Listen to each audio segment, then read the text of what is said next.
Hello everyone, welcome back to a new video, and today we are gonna be reacting to Horror Short Party. So I watched this guy's videos, like his animation horror is quite good and all that, so it's today we have Fearless in his channel, we have Bradley Wilden, and he can't shut up. Okay, so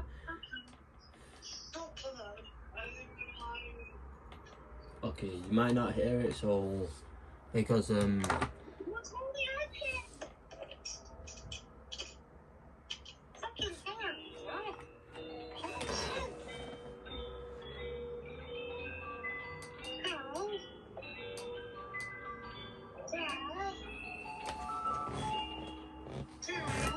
what? What are we doing tomorrow? Huh? What are we doing tomorrow? You don't shut up. I can't stand Five Nights at Freddy's. I lived through the nightmare those games portray, so there is nothing entertaining about them to me. People think it's based on Chuck E. Cheese, but that's just the aesthetic. The truth is, Five Nights at Freddy's is based on a horrific true story, and I was unlucky enough to be at the center of it. Many years ago, Sorry, guys, I was just, just a little kid, a scared orphaned boy at the mercy of the foster care system. I was brought into a foster home run by an old retired couple. The grandma-grandpa pair already had multiple foster kids in their care. They were nice, but during our very first conversation, I knew there was something off about them. Who are you? Can you tell me your name, mister? I know you're scared, little fella, but I promise you're going to fit right in. Do you like teddy bears? Mm-hmm. Do you want to see one? Okay. All right, then. Why don't you follow me? I thought they were going to give me a new stuffed animal. Oh shit!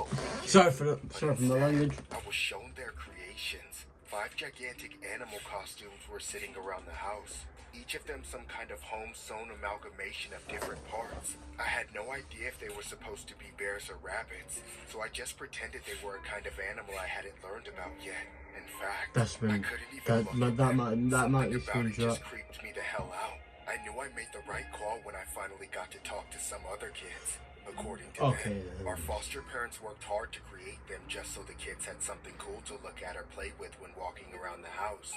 Later on, I made friends with a kid I'll just call Sean. We quickly became close as we shared a room and a teacher at school. We did pretty much everything together. I was happy to have a friend as well as a new home. But the longer I lived there, the worse things seemed to get. Gradually, a stench built up in every room and every corner of the house. Nobody could figure out where it was coming from.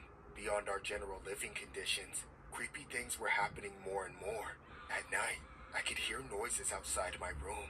They sounded like distant screams somewhere, but I was too scared to leave my room to check. Along with everyone else, I started to lose sleep.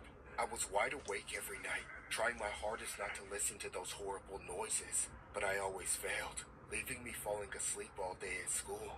One day, my friend Sean got sick.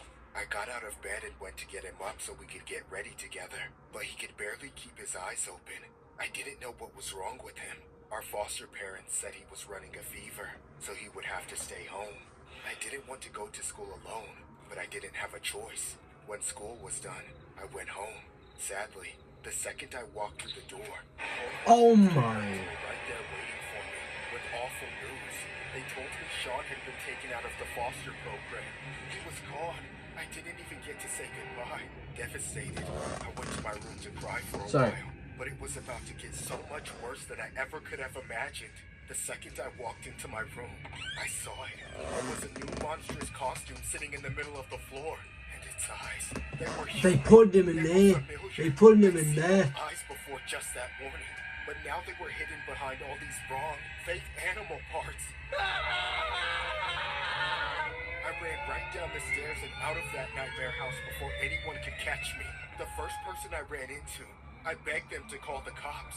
Finally, the police searched the house, and my foster parents were arrested when the grisly truth was unearthed. All the costumes in the house were filled with corpses. Those demonic people had been sewing their foster children into these animal suits, cutting and twisting and breaking their bodies, transforming them with brutal amateur surgery into the abominations I was living with. The foster care program was just a scheme to collect more victims. The worst part is what they did to my friend Sean. They made him sick and helpless by overdosing him with medications, then put him through hell to make him fit into that costume, placing him in our room for me to discover like it was some kind of sick joke. My, that is Unfortunately for them, disgusting. my mind hadn't yet been broken. Not completely anyway. I knew Sean was in there, and I wasn't going to stick around to share his fate. The news of this story shocked the small town I lived in. But this all happened before the days of the internet, so it managed to stay our town's darkest secret. That was until someone turned my most traumatic experience into Five Nights at Freddy's and put it on blast for the whole world to see. Thanks to those games, I now face constant reminders of what happened. This FNAF story was inspired by a viral incident involving a couple named Arthur and Jean Grimes, who were known for fostering children and aiding the needy. That's disgusting. Dark secrets in their Victorian home. A series of disturbing photos showcases the Grimes couple, terrified victims, and horrifying bear costumes, which were allegedly what the Grimes couple used as taxidermy for their victims. It was said that the couple took out dozens of foster children by sewing them into animal costumes. Guests seeking refuge were sedated by the Grimes and forcibly stitched into animal costumes, turned into unwilling performers for a perverse entertainment. The Grimes' grotesque charade continued undetected for 18 years, the truth hidden by the couple's veneer of generosity and community spirit. The horrors were unearthed in 2022 when a former foster child, triggered by the game Five Nights at Freddy's, recalled the trauma, leading to a shocking investigation. As the investigation deepened, authorities uncovered a mass grave on the property's outskirts. Amidst the overflow, oh, hey, that's many you. victims were found, Bradley. still grotesquely bound within their costume Oh yeah, prisons. it is.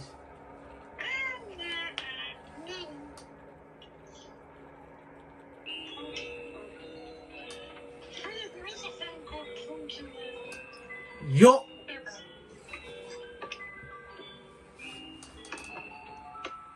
My parents left me home alone. Oh, this is They gave me a list of chores and a bunch of rules like don't answer the door for strangers, don't have any I like friends, this part of the that sort of animations. thing.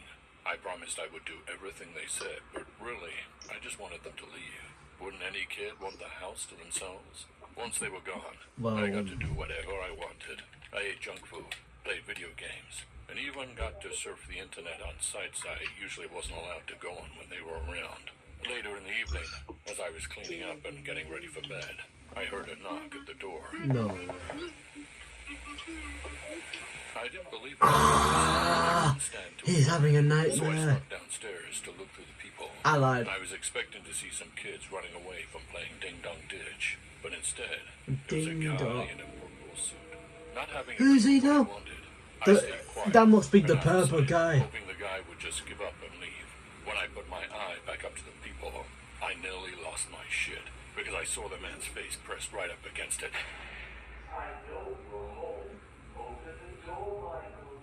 How the hell do you know my name? Ah, that's Michael. Is that Michael Afton, the kid? You're lying. Why would they do that? Oh, is that the purple? I think that's the purple guy, and the kid might be Michael The man Afton. stepped aside, revealing a huge box. No, big enough for him to that's- fit inside. However, I don't know what's almost gonna like happen. I've convinced not this watched guy was actually a friend of my horror parents. short parties Despite for how like a frightening it all long felt, time. I Like the ended up animations are opening like the door. great. To my surprise, It's he didn't just, immediately rush in and attack me like I was worried he would. He just stood there with a huge grin on his face. I then stepped aside to allow the man to That's push the box uncomfortable. inside. After that, he was gone. It's I weird. immediately Oh closed and locked the shit! door, What the fuck? leaving me alone once again, except for the unknown giant box. Starting from the top, I grabbed a corner of the box and started slowly tearing it down. I uncovered about 2 feet and then I saw it, the face staring back at me. I almost wish it was a human face, but in a way, it was much worse. It was the face of a life-size dummy of Freddy Fazbear. It didn't make sense. I hadn't been to Freddy Fazbear's Pizzeria since I was a kid. Last time I heard about it, the place was getting shut down. And then, it finally dawned on me. My parents must have bought the real Freddy Fazbear at an auction. Thankfully, he was still in the box, just like an action figure, Surely he didn't work anymore. So I just left him like that and went back upstairs to my room. Earlier, I had planned to sleep, but after that whole interaction, I was antsy as hell. I played some video games for a few more hours until I passed out. However, every time I went downstairs to grab something to drink or eat, I saw it in the corner of my eye. To be honest, it was as creepy as hell. I didn't want to look directly at him, but I wanted to make sure he was still there and that he hadn't. If I ever saw that, I might just look at it for a few seconds and then just walk away. I got tired enough to get into bed. Yet, just as I let my guard down, it started. The noises. The last thing I wanted to do was go down there, so I pulled out my phone to check the CCTV cameras my parents had placed all around the house. Camera 1 was front porch. Nothing. But camera 2 was the foyer, where Freddy was supposed to be. But there was nothing there anymore. It was just a box, but no Freddy. He was alive and loose in my house. Flipping through the cameras like a madman, I found him moments later, standing still in the kitchen. As I kept changing the view of the cameras, I noticed he was getting closer to me. I begged and prayed that he would not be able to climb the stairs. But then, I didn't have to watch to know where he was anymore. As soon as he took the first step, I could hear him. I put down my phone. Hide! I didn't look anymore. There was a camera in the hallway outside my door, but I just couldn't watch. I didn't want to listen either. But second by second, he drew closer until he finally stopped right outside my bedroom. Hide. Hide. Hide. Hide. The kid, you gotta hide. With trembling hand, Kid, you gotta hide. pulled up the camera. Oh my checking god. everywhere, but Freddy had just disappeared. I didn't know where he'd gone, though I couldn't leave the door open, so I stood up to close it. That's a nightmare. Don't, kids. Don't. If you're very scared,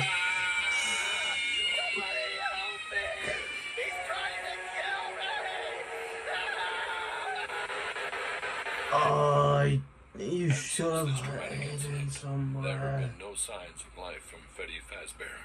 The head of the boy has since gone missing. Police searched He all ate. through the Freddy house and ate around the it. perimeters of the house. He ripped it To off. no He avail. ripped his head off. Oh. If I was in that situation, I would have ignored it straight away. Oh, goodness. FNAF McDonald's case. I suffer from PTSD relating to an incident I was involved in decades ago. When I first heard about Five Nights at Freddy's, I didn't realize the lore was so heavily inspired by that very same tragedy. By the time I discovered what the game was all about, I'd already dug too far. It all started back when I first worked at McDonald's. However, for the sake of simplicity, I'll just call it Freddy Fazbear's. As usual, I was working the night shift. I took orders, cooked the food, served it, cleaned, and did just about everything. Even though it was only a Wednesday night, it was the middle of the summer, so we were quite busy. I made pizzas and poured drinks for customer after customer, keeping the place going. For context, this wasn't just the average crummy chain restaurant. We were actually popular. Fazbear's was a place for people to hang out, especially young folks.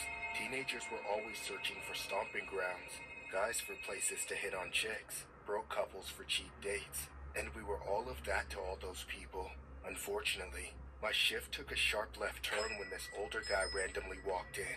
The best way I can describe him is that he looked like Jeffrey Dahmer, but at least 30 years older.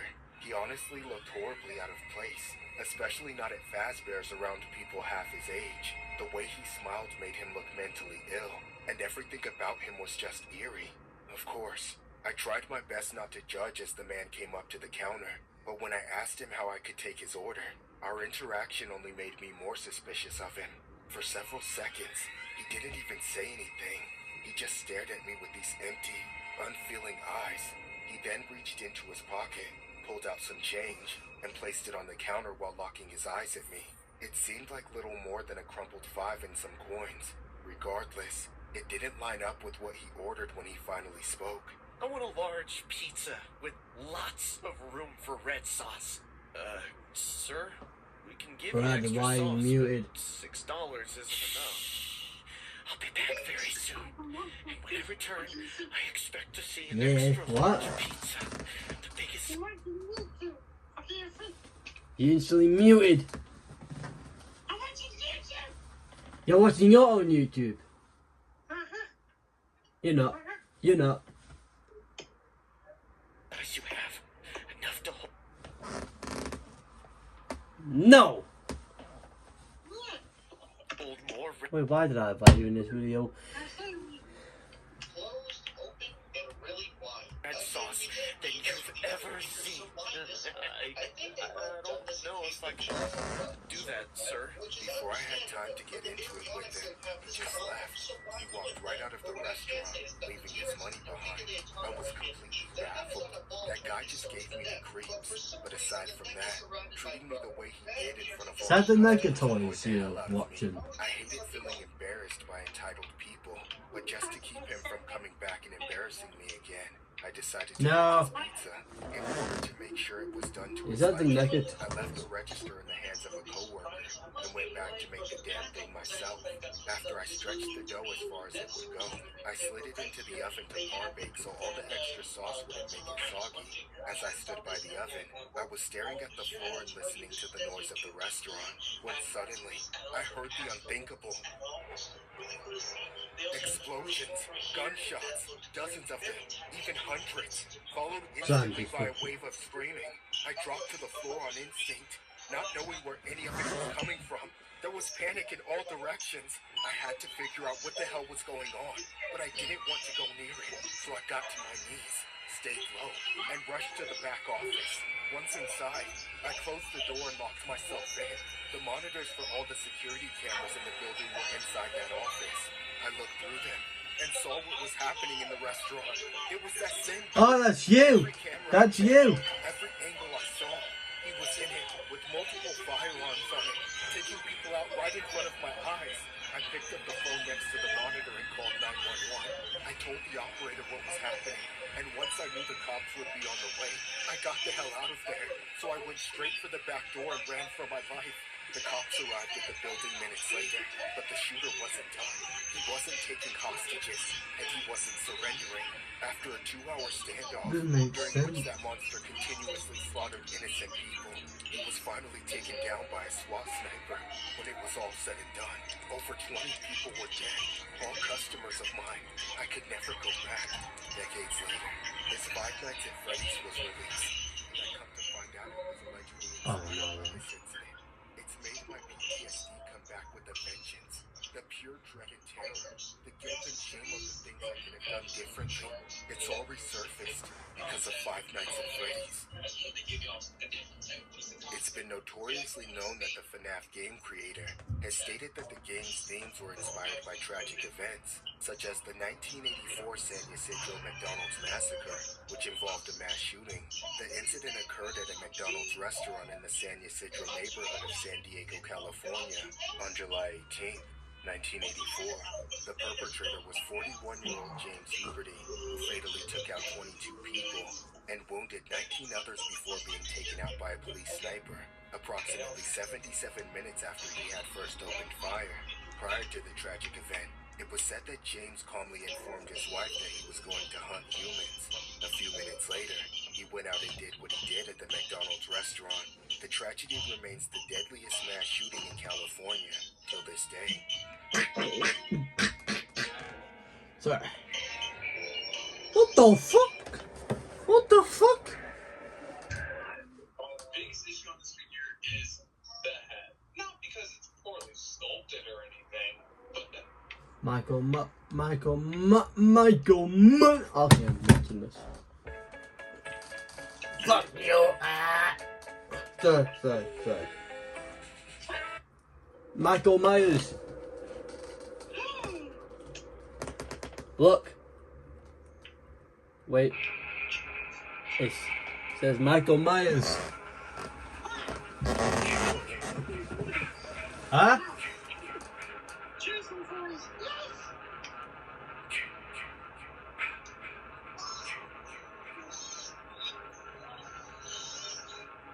It's us. What? It's Back us. when I was in Huh?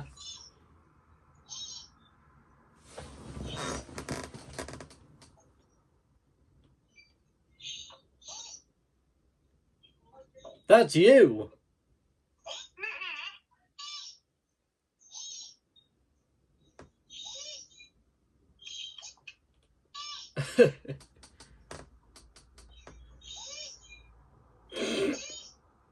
Sounds funny.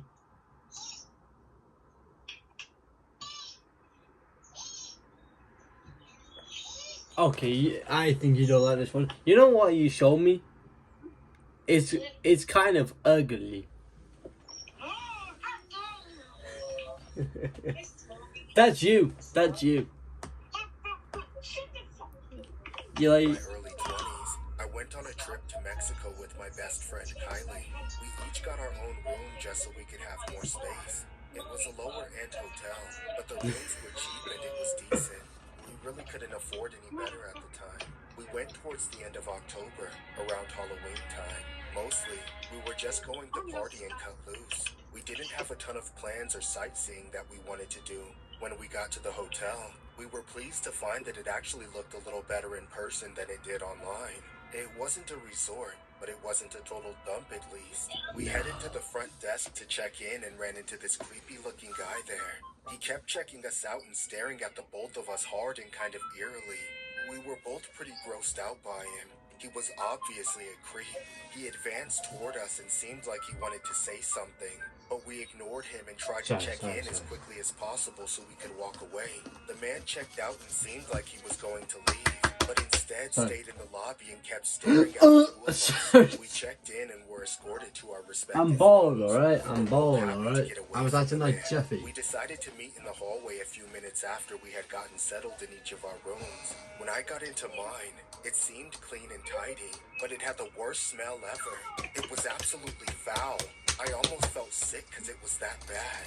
I called the front desk to complain and requested another room, but they told me that the hotel was completely booked. They suggested I just open a window to air the room out. I was pretty upset, but I didn't really have a choice. There was nowhere else to stay.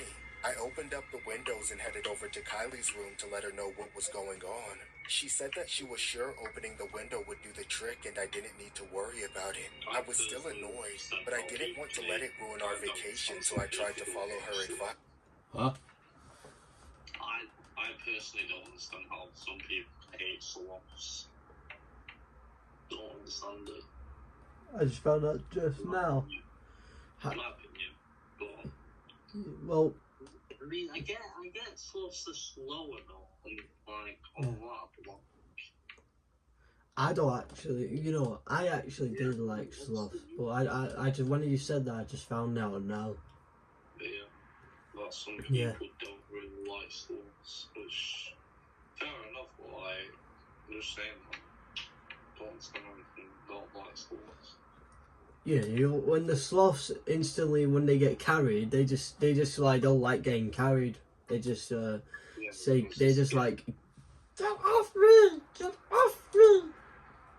Yeah, because they have like sensitive skin. That's what. Yeah, they have. I know. I just found out now.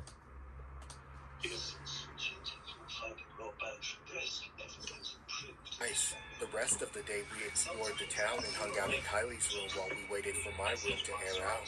Later that night, when it was time to sleep, I headed back to my room.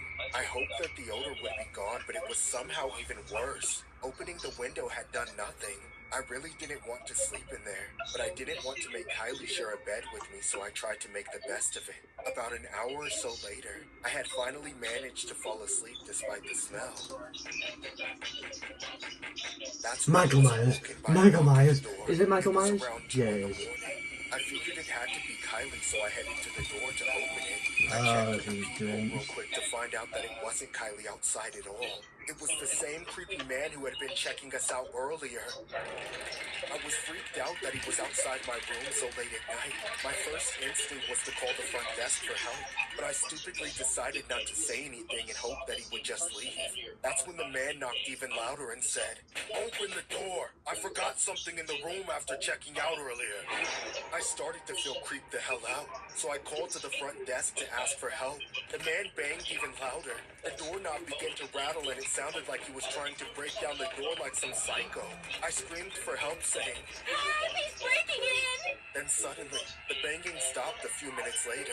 The hotel staff and Kylie came to check on me not long after, but the man was nowhere to be found. The staff assured me that they would investigate the matter the next day, and said that I should try to enjoy the rest of my stay. I didn't get much sleep that night. The next day, I told Kylie that I was skeptical that the staff would actually do anything about what had happened, but she convinced me to move past it. I reluctantly agreed. We were there to have a good time after all. Throughout the rest of our stay, we never encountered the man again. We had a great time going to different parties and celebrating Halloween, but every time I went back to my room to sleep, the smell had only gotten worse. One night, it was so bad that I threw up after being in the room for only a few minutes. I called the staff again and complained. I begged them to clean the room or check the vents or something. There had to be a way to get rid of the smell. They finally agreed and told me to wait in Kylie's room for an hour or two while they sent some maids to take care of it.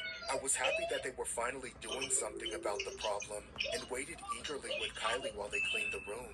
An hour later, the staff called and told me something that would haunt me for the rest of my life. The maid said that they had found a dead body under my bed. That was what had been causing the smell. It had been there the whole time we were there.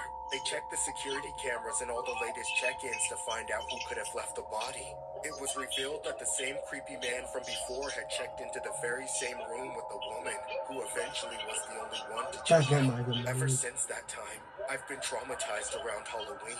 It was a constant reminder that I had slept in the same room, on the same bed, literally inches away from the body.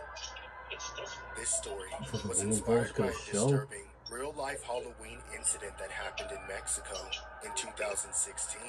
Around the time of Halloween, several guests had checked in and out of a room from a hotel called Hotel El Senador. The visitors all complained about the smell. After about a week leading into the beginning of November, the maids looked where they obviously had not been cleaning. That's when they found a dead body under the bed, wrapped in plastic. The body belonged to a woman which identity remains undisclosed. The visitors had no idea they were sleeping with a dead woman, but the last guest felt something was just not right after checking out. Hotel staff said the woman checked in with a man but never checked out. There have been no updates regarding any possible suspects since.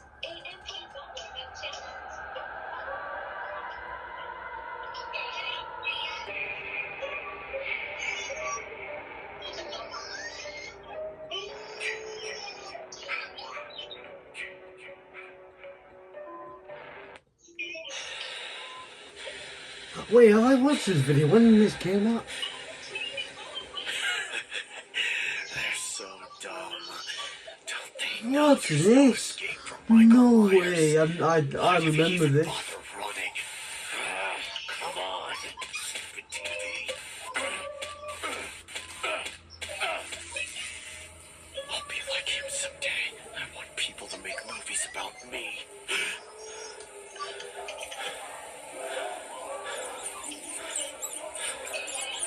What do you think, buddy? Do you think I have what it takes?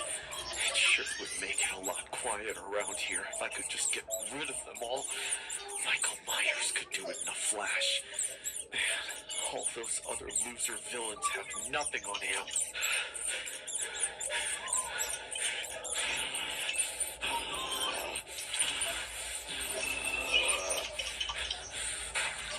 I can't believe Dad won't let me go trick-or-treating on Halloween. That piece of old trash won't let us go out. What does he think I am? Some kind of powerless little wimp? If he would just leave already, it would be fine. But no, he has to stay here and yell at Mom all night. I hate them so much. That's it. It doesn't matter how scared we are of Dad. Michael Myers isn't scared of anybody. Everybody is afraid of him. If we have to wait much longer, Halloween will be over, and we won't have gone trick-or-treating at all. So if Dad won't leave, then I will. I mean, where are you going, you little creep? To go trick-or-treating. What do you think? You idiot. You know neither of us can leave while Dad is still down there. Shut up. I know you're not going trick-or-treating. You just want to see your boyfriend. What is he, the fourth one this week? Mike, get back here. You'll ruin it for the both of us. And the other one is just as much a devil spawn as you. Do you even remember her name? Of course I do. She's called Clone of the Woman Who Ruined My Life. I swear to God, if you disrespect your daughter one more time. What are you gonna do? Complain? I don't understand what you want from me. Stop crying! Why are you wearing that stupid mask? It's my Halloween costume. My Halloween costume. Spit it out or just shut up! Stop making fun of him! Do not tell me what to do, you brainless bimbo! Get back in the kitchen! Maybe you should keep that mask on at all time, little guy. Nobody wants to see that ugly face of yours. Now crawl back to the hole you came from so I can finish talking with your wench of a mother. No, Dad, I'm going trick-or-treating. What did you just say? Did I just hear you say no? You heard me? Why, you little punk. I ought to rip your brains out. Get back here! Open this door, you little rat! I paid for it! I'll break it down if I have to, and you're gonna regret it! So open up now! The longer you make me wait, the worse it's gonna get! You're just like your backstabbing mother! You'll get what's coming to you, boy! Mark my words!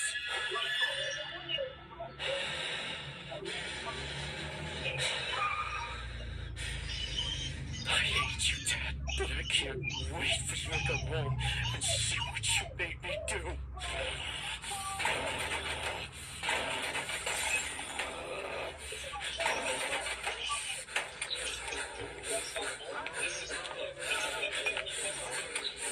Michael, what are you doing in my room? Get out!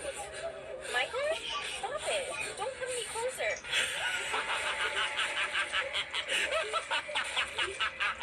Hey, whore! Will you keep it down? No naughty business!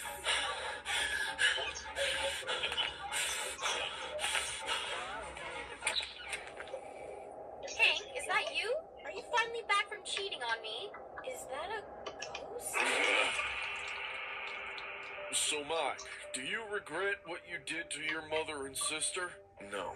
Okay, but walk me through this, Michael. What do you remember when you were standing in your mom's room that night? What was going through your head? Like, can you describe anything you saw or heard? A wet thud. I see. Do you really believe that you are the real Michael Myers?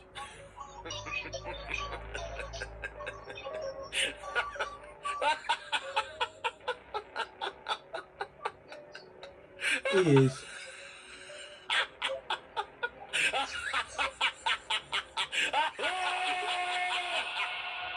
This story was inspired by a disturbing Halloween case that took place in 2012. A male suspect named Jack Evans confessed that he took out his own mother and sister because he was inspired by the 2007 remake of the Halloween movie. Evans said that watching the movie gave him the idea because he was amazed at how at ease the boy was during the slayings and how little remorse he had. Evans also goes on to disclose a disturbing 4-page confession released during his trial, which spells out in intricate, matter-of-fact detail the thoughts and actions in the hours leading up to and during the slaying, which you can see here below. He has since been sentenced accordingly. Another chilling case that had the same Michael Myers-esque vibe similar to Evans' case was from a male suspect named Zachary Davis. He carried his attack in similar fashion and was even interviewed by Dr. Phil on his TV show. Both suspects have been highly compared on the internet as the real-life Michael Myers. What did it sound like? There was this wet thumping sound.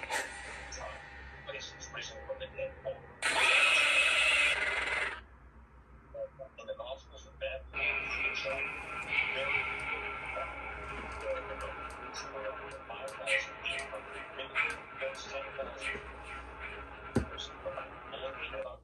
in 2017, I had Goku. an encounter that ruined That looks like trick-or-treating for Goku. me. I was already starting to get a little old for it, but this was That the looks nail in like the Goku. coffin. Early early in the night. I walked alone from my house to my friend's house so that we could go trick-or-treating together as Dragon Ball characters. I was Goku and he was Vegeta. I don't watch Dragon Ball. So I felt relatively safe. The one thing that gave me a bad feeling was the car I saw slowly cruising through the neighborhood, like it was surveying the neighborhood. I took note of it because I saw it loop around the same block 2 or 3 times on my walk, but it never stopped to get candy from any of the houses. It was a sketchy beat-up blue Nissan sedan. I didn't want to get caught staring, so I never got a good look at the person who was driving it. Overall, I tried to ignore it. I eventually got to my friend's house, where I told him about the weird car I saw so we could keep a lookout for it. My friend told me to stop worrying and that it was probably a parent looking for their kid or something. We moved on and got started roaming the streets with our empty pillowcases, but we were pretty disappointed by the number of houses that were actually celebrating Halloween. What video? Fridge. Only a couple of houses on every block were decorated and handing out candy. Those people weren't even opening their doors and had just left out bowls. This made us kind of annoyed, because barely anyone was seeing the costumes we spent a lot of time and effort perfecting. It took us 2 hours and a lot of walking just to get a significant amount of candy in our sacks. And then we realized we had to turn around and walk all the way back to our houses. We took a couple of extra detours on the return trip to get some extra candy out of the night. But by then, almost everyone had turned their lights off. The whole night felt pretty crappy. It was already the worst Halloween ever, and I had no idea how much worse it was going to get. After a while, we finally made it back to our part of the neighborhood. We reached my friend's house first, so we said goodbye and he went inside. Then, I had to walk the rest of the way home by myself. I didn't mind as it was only a few minutes, but by then, the night was totally dead. Everyone had turned their porch lights off and nobody was out walking the street except for me. Before long, I was back on my block in just a few seconds from my door, but then my heart dropped to my stomach as I heard a car pulling around the corner behind me. I instinctively knew it was the creepy blue Nissan I saw at the start of the night. I didn't even have to look over my shoulder. I recognized the sound of it. I tried not to act spooked and calmly continued walking toward my house. The car slowly drove behind me, getting closer. At last, I got to my house and walked up to my door. I was fumbling with my keys when I heard someone going, trying to get my attention. I looked back and the car had stopped in front of my house. The window was down, and a creepy middle-aged man was smiling at me, leaning out the door and waving me over. I didn't want to go near him, but I felt like I had to talk to him or he would come back, since he obviously knew where I lived now. Reluctantly, I walked towards the car with caution, then stopped at a safe distance as the man said, "Trick or treat. What do you want? Do you want some candy, kid?" No thanks. Get in. We can have a little hot box. I got that good stuff. Come on. I won't tell your parents. I'm not interested. I didn't ask. I'm telling you to. Do what? In an instant, the man reached out of the car and grabbed my wrist. We got into a tug-of-war as I tried to break free, but he kept pulling me closer. I shouted for help, but nobody was around. Before I knew it, I was halfway into his car. At the last second, I pulled with all my might and kicked off against the car door, finally slipping out of his grasp. As soon as I was free, I sprinted back to my door and shoved the key inside. I rushed in and slammed the door behind me. Once it was locked, I looked out the window and saw the car driving off. I breathed a small sigh of relief, but I was extremely shaken up. For several minutes, I couldn't move. All I could do was sit on the floor in a ball and shake. I felt the urge to hide even though I knew I was safe in my house. I immediately told my parents and they freaked out. They called the police and made them do a full investigation. The police even interviewed me with the sketch artist and everything. I gave them every detail I could, but I never saw the man's license plate. Despite putting the sketch of his face and the details of his car on blast to the whole public through the news, they never found him. It's been almost 6 years now, and I've never gone trick-or-treating since. I've started just going to parties with friends and making sure I'm never alone when I'm out at night. Things started to get better for me once I found out. because ever since it happened, I was terrified that the man would come back and try again. It's very hard to relax when you know that the guy who tried to kidnap you still knows where you live. However, even after I've gone to college, I still worry about that creep. All I know is that I don't feel safe with him or any kid for that matter trick-or-treating. Jason! Every time I see a man, I think it's him again. A man is being sought after a teen trick-or-treater said he tried to kidnap him on Halloween in a neighborhood in Jacksonville, Florida. Police released a sketch of the man wanted for questioning in the incident. The teen told police the man drove up to him and asked if he wanted to get in to use narcotics. When the teen refused, the man exited the vehicle and grabbed the boy's wrist, then tried to pull him inside. The teen pulled away, and the man left the area. He is described as white with a deep tan, about 5'8" with slicked back salt and pepper hair, and a tattoo of a cross with a snake around it on his left wrist. His vehicle was described as a blue 4-door Nissan Altima with a dent above the gas tank. The man has since been at large. If you use this Yeah. Well, so, Okay, that popped up. That popped up. I was just looking through the shorts and that just popped up. damn. I did heard, Like, that just popped up out of nowhere. yeah. So, the video might end here. So, goodbye.